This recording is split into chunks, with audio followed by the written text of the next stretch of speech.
Baik, Assalamualaikum warahmatullahi wabarakatuh. Selamat pagi semuanya.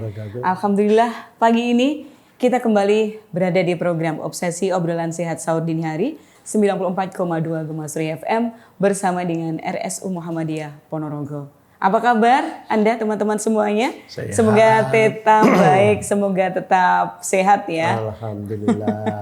Dan pagi ini seperti biasa Obsesi menghadirkan narasumber dari RSU Muhammadiyah Ponorogo. Kita akan membahas masalah-masalah kesehatan yang saban hari tentu berbeda-beda materinya gitu ya. Nah, pagi ini kita sudah menyiapkan salah satu tema sehat dan nyaman berpuasa bagi penderita hipertensi. Nah, ini penting banget nih kayaknya karena mungkin ya angka penderita hipertensi di Indonesia termasuk juga di Ponorogo kian hari kian meningkat. Nah, apa saja nih tips-tipsnya untuk menghadapi puasa ketika Anda menderita darah tinggi atau hipertensi seperti itu ya. Narasumber kita di pagi ini teman sudah hadir Dr. Setio Utomo SPJP, dokter spesialis jantung dan pembuluh darah dari RSU Muhammadiyah Ponorogo. Baik, langsung kita sapa beliau. Assalamualaikum, selamat pagi dokter. Waalaikumsalam warahmatullahi wabarakatuh. Selamat pagi. Apa kabar? Baik, sehat. Sehat ya seluruh pendengar pagi ini. Semoga sahurnya untuk hari ini dan seterusnya bisa sukses, lancar, semuanya sehat. Baik, sukses itu ukurannya kalau sahur apa dok? Ya, kita dapat berkah lah yang pasti dari situ. Yang saya maksud sukses ya, satu, makanan ada pasti. Mungkin jumlahnya juga cukup untuk kebutuhan kita, untuk sehari nanti pada saat kita melaksanakan puasa dan kita selalu happy di situ. Amin. Untuk mendapatkan keberkahan dari Allah Subhanahu wa taala. Baik, baik. Ya. Oke. Baik. Dokter, materinya adalah sehat dan nyaman berpuasa bagi penderita hipertensi. Nah, kita akan kupas dulu. Sebenarnya apa sih hipertensi? Orang awam menyebutnya darah tinggi. Ya. Budrek. Sama nggak dok? Ya, istilah dokter? awam itu blood drug ya. Terus yang lebih ini kalau di bidang medis biasanya kita menyebutnya hipertensi atau tekanan darah tinggi.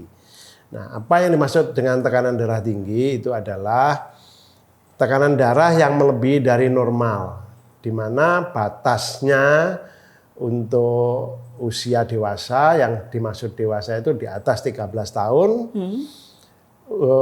Batasnya untuk tekanan darah tinggi ada dua, sistolik di atas atau sama dengan 140 mm Hg atau air raksa, dan atau ini penting, ada tulisan dan atau diastoliknya 90 mm Hg. Jadi kalau kita mengukur seseorang tensinya 120, untuk sistoliknya, diastoliknya sudah 90, berarti sudah masuk kepada yang dinamakan hipertensi. Itu. Jadi salah satu dari sistolik saja atau diastolik saja itu sudah menunjukkan bahwa seseorang tersebut sudah mengidap tekanan darah tinggi. Hipertensi. Ya. Memang tidak selalu dua-duanya ya dok, dikatakan harus hipertensi seperti itu? Tidak selalu dua-duanya, makanya di dalam kriterianya itu disebutkan sistolik 140 sama dengan atau di atasnya, dan atau. Jadi ada kata-kata dan atau itu menyebutkan bahwa salah satu dari sistolik atau diastoliknya yang merupakan sarana untuk kita mendiagnosa itu. Baik, sistol dan diastol, apa ini sebenarnya dok yang membedakan itu, dan ini seperti apa? Maksudnya kinerjanya seperti itu dokter? Kalau kita memeriksa seseorang, yang kita dengar pertama kali suara dari pengukuran tekanan darah tinggi itu adalah yang dinamakan sistol. Kita dengarkan sampai suara itu hilang yang terakhir, itulah yang diastol. Nah itu kalau diimplikasikan atau diimplementasikan kepada kerja jantung, sistol itu adalah pada saat jantung itu berkontraksi memompa darah ke seluruh tubuh, dan diastol itu saat jantung menerima darah kembali dari seluruh tubuh untuk nanti selanjutnya diputar kembali ke seluruh tubuh. Jadi diastol itu pada saat rileks, pengisian dari jantung sampai penuh, setelah penuh kontraksikan, disemprotkan atau disalurkan ke seluruh tubuh. Nah, itulah sistole. Baik. Ya. Dok, ada nggak sih kasus misalnya sebenarnya sistolnya itu bagus, sementara diastolnya tinggi? Ya. Ada nggak? Banyak kan begitu. Ada yang dua-duanya, orang yang dikatakan hipertensi, ada yang dua-duanya, sistolnya tinggi, diastolnya tinggi. Ada yang salah satu. Bisa sistolnya saja, bisa diastolnya saja. Asalkan sudah memenuhi patokan di atas atau sama dengan 140 dan atau diastolnya 90. Di atas atau sama dengan 90. Ini lebih bahaya mana, Dok? Biasanya kan selalu dibandingkan gitu ya. Lebih bahaya mana antara siastol yang tinggi atau diastol yang tinggi nih, Dok? Ya. Kalau misalnya cuma salah satu aja gitu yang memenuhi. Kalau dulu ada beberapa kriteria yang menyatakan bahwa diastolnya kalau tinggi itu lebih berbahaya. Tetapi sekarang itu sama bahayanya. Karena dua-duanya juga akan mempengaruhi kinerja jantung. Itu.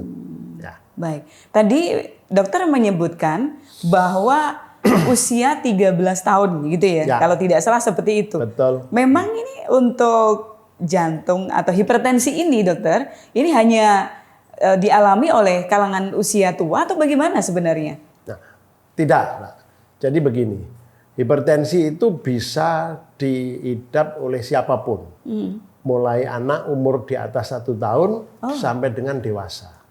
Nah, biasanya anak yang umur di atas 1 tahun itu ukurannya bukan yang tadi, yang sistol dan diastol 140, 190, bukan itu. Tetapi kalau yang di atas 1 tahun itu persentil. Artinya begini, kalau ada anak umur 1 tahun, kita ukur tekanan darahnya sebanyak 10 orang. Nah, dari salah satu dari 10 orang itu ada yang tensinya selalu tinggi.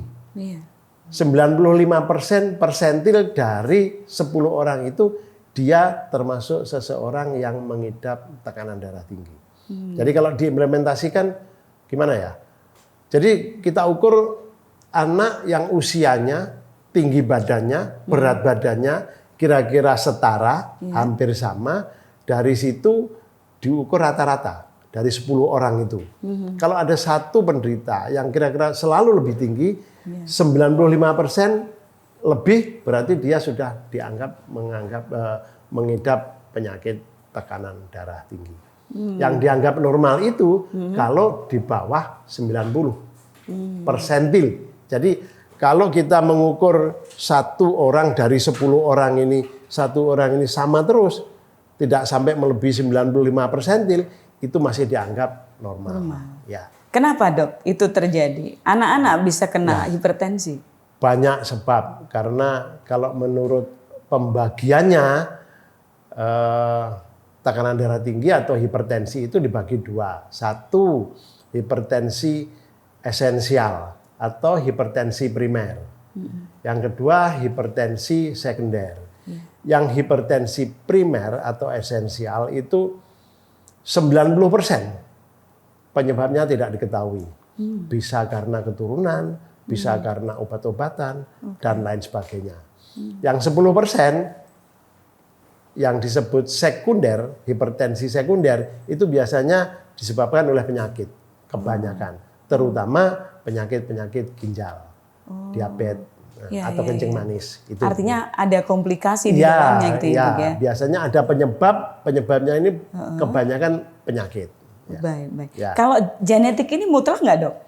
Ya, seseorang yang punya genetik kurang bagus, artinya mungkin dari kakek neneknya sampai orang tuanya itu ada gen untuk hipertensi. Biasanya ya memang seseorang itu lebih tinggi 2-3 kali dibanding orang yang tidak punya genetik hipertensi.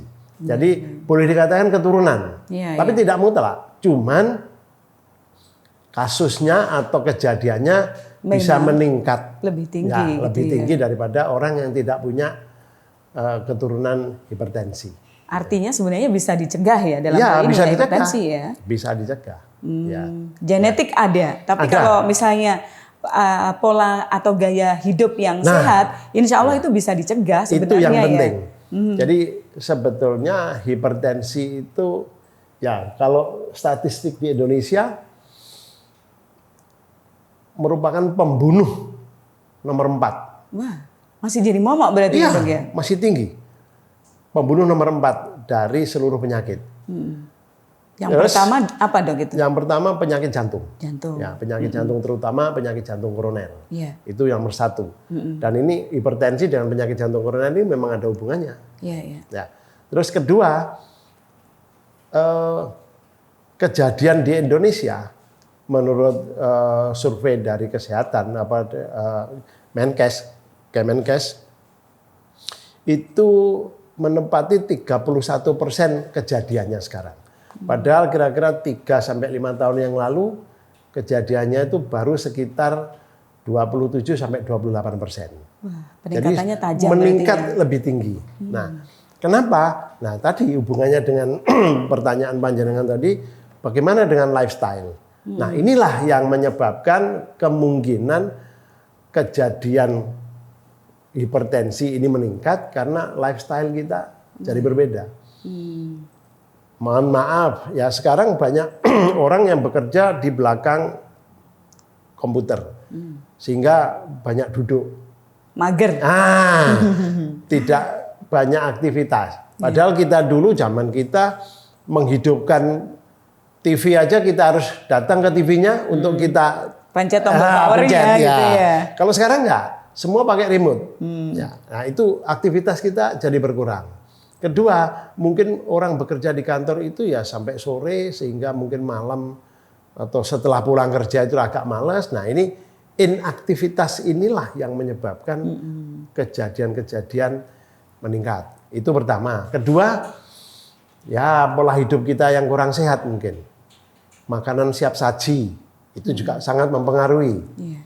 Nah kalau laki biasanya merokok. Kalau non muslim biasanya alkohol. Nah, atau keseharian kita yang selalu mengkonsumsi garam yang berlebihan. Nah, jadi ada orang yang suka asin, biasanya orang Jawa Timur ini. Suka asin. Kalau di Asin pedes ya Dok ya. Asin pedes di Jawa Timur. Kalau di daerah Jawa Lebih Tengah manis ya. lebih manis. Itu jadi beberapa pengaruh dari kondisi tiap-tiap daerah. Jadi itu yang sangat berpengaruh kepada kejadian-kejadian hipertensi. Seperti tadi lifestyle, gaya hidup, terus inaktivitas, terus garam dan lain sebagainya. Itu yang perlu saya sampaikan. Baik. Nanti kita akan lanjutkan ya Dok ya. Oke. Cuman saya minta waktu dulu. Setelah beberapa iklan kita akan kembali. Masih di program Obsesi, obrolan sehat sahur dini hari Gemasri FM bersama dengan RSU Muhammadiyah Ponorogo. Melayani dengan sepenuh hati, mudah, nyaman, dan islami. Temanya juga masih sama ya. Sehat dan nyaman berpuasa bagi para penderita hipertensi. Narasumber kita adalah Dr. Setio Utomo, SPJP. Tetaplah bersama dengan kita di Obsesi.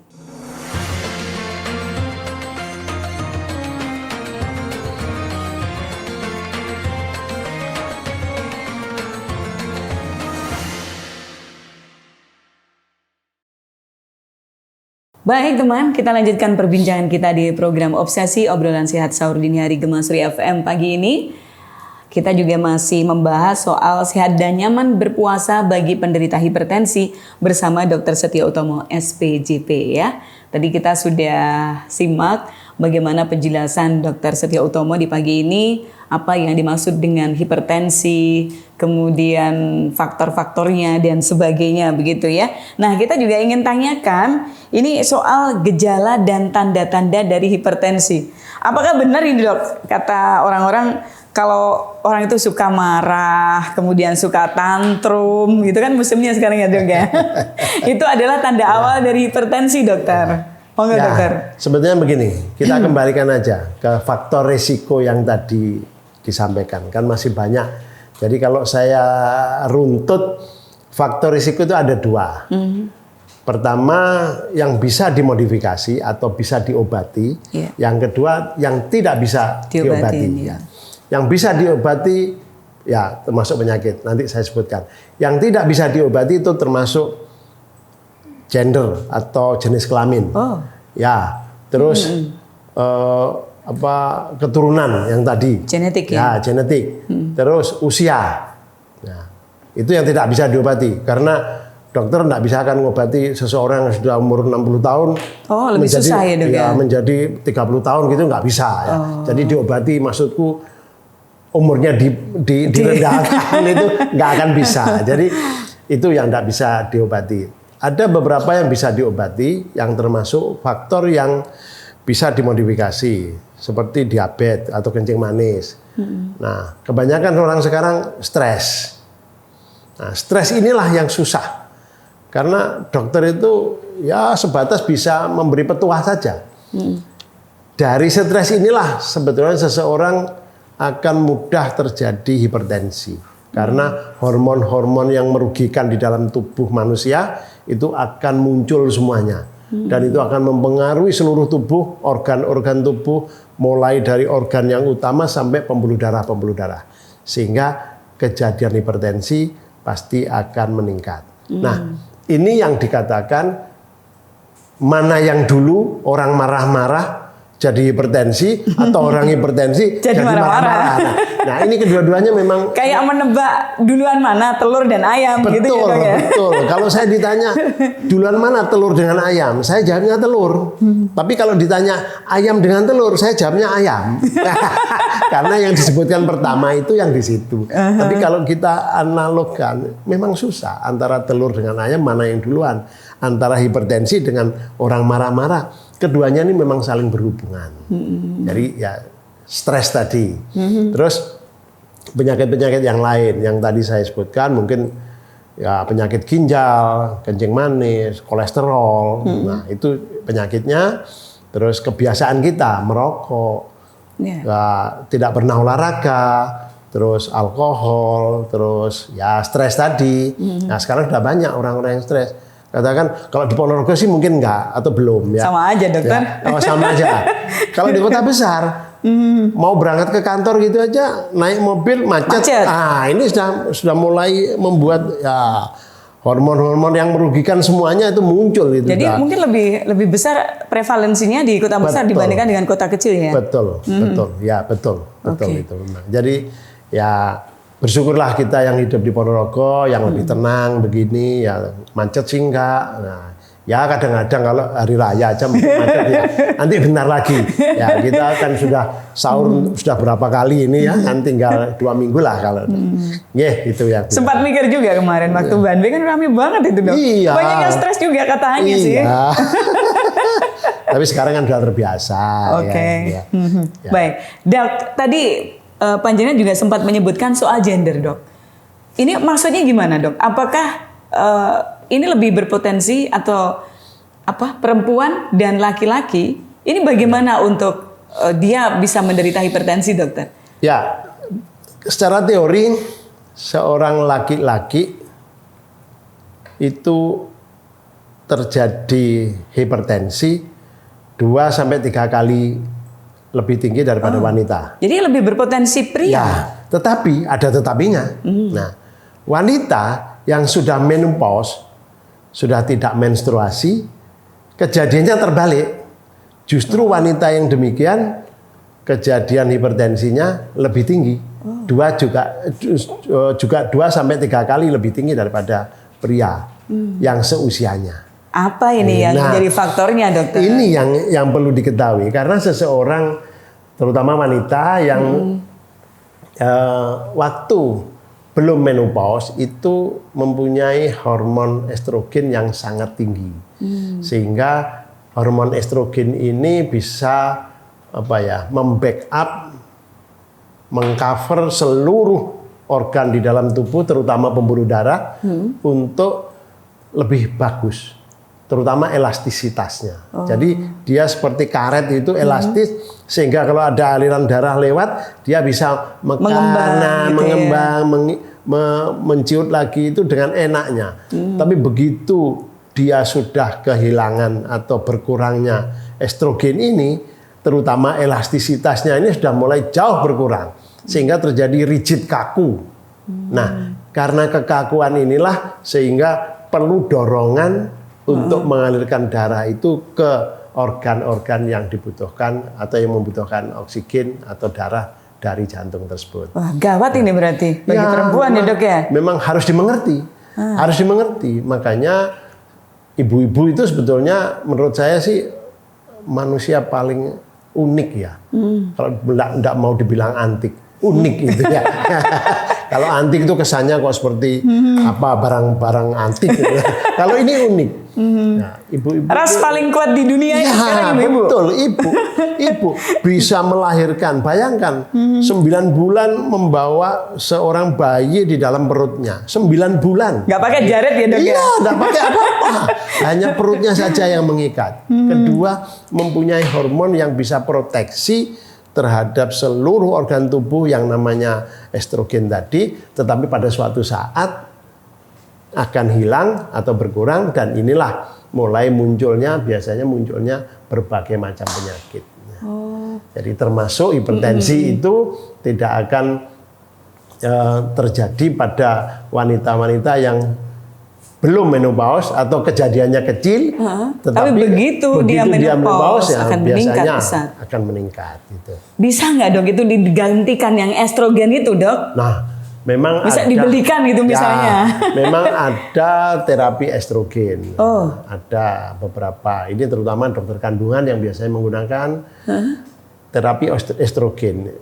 Ya, yang namanya buatan manusia pasti tetap ada kekurangannya ya. Ada positifnya, ada negatifnya. Jadi ada beberapa penelitian yang mengatakan bahwa terapi estrogen itu juga berbahaya karena juga akan mengakibatkan beberapa penyakit yang muncul. Nah, ini kalau ini saya tidak begitu menguasai, tetapi memang teorinya begitu. Ya. Baik. Ya, buatan Allah diapa-apakan tetap lebih bagus. Itu Terus gimana caranya Dok untuk yang sudah menopause atau menjelang menopause untuk mengusir kekhawatiran itu, jangan-jangan ketika menopause tiba-tiba waduh kena darah tinggi, biasanya cuma 120 jadi 150, 160, bikin kaget kan Dok? Ya, memang kita hidup itu harus mempersiapkan diri. Ini kalau menurut saya. Yeah. Mulai kapan kita mempersiapkan diri? Ya sejak muda. Jadi mulai muda, lifestyle, gaya hidup kita sudah harus benar. Harus benar. Makan, terus olahraga, jangan stres. Nah ini kalau saya bilang jangan stresnya yang susah. Karena kita makin dewasa makin cari uang, cari ini kerjaan. Nah, itu yang susah ya. Apalagi kalau misalnya sudah berkeluarga ya Dok. Permasalahannya banyak banget di sana. Masalah keluarga. Ini waduh, ini yang membuat seseorang itu akhirnya jadi berubah, ya kan? Nah, makanya kita harus mempersiapkan. Mulai sejak muda biasakanlah hidup sehat. Kalau sekarang Kemenkes sudah menyatakan ada hidup yang seimbang. Artinya seimbang itu makanannya dijaga, olahraganya dijaga, terus ya mungkin tidur siangnya, tidur malamnya juga harus cukup. Terus ya jangan lupa juga berdoa. Ya. Semoga terus, tetap sehat kita gitu tetap ya. Ibadahnya tetap dijaga semuanya. Nah semuanya ini akan membuat kita nanti akan terbiasa dengan hidup yang baik, sehingga ya insya Allah semua penyakit, bukan hanya hipertensi, semua penyakit itu saya rasa bisa kita tekan ya, walaupun dikontrol lah ya, kita kontrol, walaupun nanti mungkin ya tetap akan terjadi karena ya rezeki lah itu dari Allah. Baik, nah gejala-gejalanya apa nih Dok untuk hipertensi sendiri Dok? Tadi saya lupa ditanya ya. Gejala dari hipertensi itu memang tidak spesifik atau tidak khas. Memang ada beberapa orang yang tensinya sampai tinggi di atas 180 sampai 200 tetap tidak ada gejala apa-apa. Tetapi pada umumnya adalah pusing, mata kabur. Pusingnya itu kan macam-macam Dok. Ya, ada yang pusing sebelah, ada yang benar. nah Betul. gimana? Ada pusing yang seperti migrain, ada pusing yang seperti di tengkuk gini saja, ada pusing yang apa kalau orang Jawa ngomong geliang, berputar begitu. Iya. Ada yang pusing di seluruh kepala sampai dia mual muntah. Nah, jadi ya kita rangkum aja pusing dengan berbagai macam tipe. Ya. Terus mata kabur. Nah, kalau sudah lanjut biasanya terjadi detak jantung atau kondisi jantung yang tidak normal. Bisa detak jantungnya cepat, tidak teratur, dan lain sebagainya. Si penderita bisa merasakan itu ya dok ya? Bisa, pasti bisa. Lebih cepat gitu ya? Iya, pasti bisa. Terus ada juga yang sampai ya sesak, sesak nafas. Mungkin ada yang juga kalau tensinya tinggi juga merasa dadanya sakit.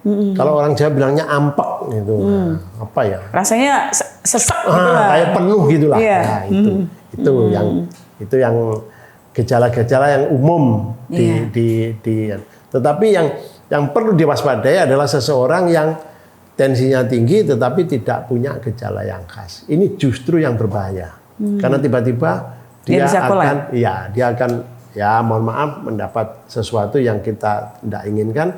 Makanya hipertensi juga disebut sebagai silent killer, pembunuh yang diam-diam membunuh gitu ya. Baik, dokter saya minta waktu lagi. Mau Waktunya ini dok, karena kebersamaan kita terbatasi dengan waktu. Tapi menyenangkan sekali membicarakan masalah ini. Semakin kita mengerti apa itu hipertensi, bagaimana gejala dan sebagainya. Nanti akan kita lanjutkan besok ya dok ya. Oke, terima kasih. Teman, sampai di sini dulu untuk kebersamaan kita di program Obsesi Obrolan Sehat Sahur Dini Hari Gemasri FM bersama dengan RSU Muhammadiyah Ponorogo. Besok masih akan kita lanjutkan perbincangan di Obsesi dengan tema sehat dan nyaman berpuasa bagi penderita hipertensi bersama Dr. Setia Utomo SPJP dari RSU Muhammadiyah Ponorogo. Terima kasih teman sudah bersama dengan kita. Assalamualaikum warahmatullahi wabarakatuh.